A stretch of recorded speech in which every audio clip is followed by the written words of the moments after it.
On October 29, 1919, the Secretary of Labor of the United States, W.B. Wilson, opened the first ever session of the International Labor Conference saying that our homes are your homes, and we want you to feel that you're not strangers at the gate, but part of us. And while we have made great progress in the last 100 years, including a Nobel Prize for using economic empowerment and social justice for peace, we've started to see regressions. There are too many countries in the world today that have shut those gates, becoming strangers in our interconnected and a codependent world. Excellencies, Secretary General, President of the General Assembly, heads of states and governments, distinguished guests, and our dynamic young people in the balcony. It is my honor to be here with you today. My name is Amatyaasay. I'm from Nepal, and I'm speaking on behalf of the United Nations Major Group for Children and Youth. We are the General Assembly mandated youth engagement mechanism at the UN, originally created in 1992 as an outcome of Agenda 21. And these words come from a constituency of over 7,000 youth-led entities from over 170 countries and territories, from local informal grassroots groups to large youth-led organizations, some even older than the UN. And despite our failing education systems, we've done our homework. The Constitution of the ILO opens, stating that universal and lasting peace can be established only and only if it is based upon social justice.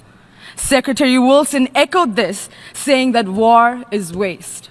And yet, globally, we spend a combined of $1.7 trillion in our military because our economic models cannot tell the difference between the production of weapons for mass destruction and instruments of well-being.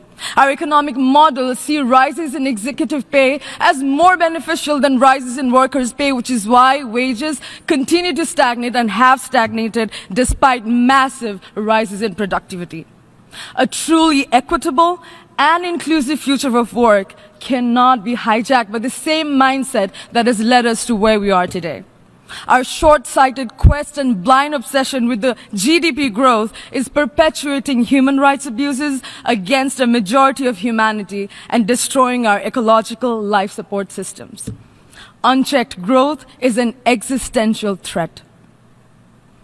And in the midst of these crises, young people have jumped into action. Young people, we know that there will be no 200th anniversary of the ILO if we continue to steamroll our planetary boundaries and not take immediate and extreme action to reverse climate change. There are no jobs to protect if we're all dead. No jobs on a dead planet. The 8th ECOSOC Youth Forum took place this week under the theme of empowered, included, and equal. The session on SDG 8 had 3 key recommendations. 1, we must move beyond GDP and shift our economic models to the ones that value and measure the well-being of all and the integrity of the planet. We need alternative development strategies, including sustainable degrowth for the overconsuming. There's no future for an economic paradigm that puts growth and greed over people and planet.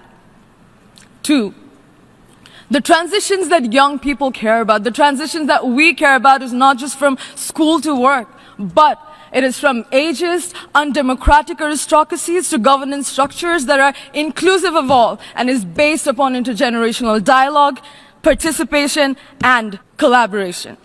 We do not need individual leaders. What we need is collective action that is based upon universality and equity. The Latin root of the word innovation actually means bringing old and new together into something greater than the sum of its constituent parts. And only equitable and inclusive democracies can create true innovation. 3, young people's trust in institutions are at an all-time low.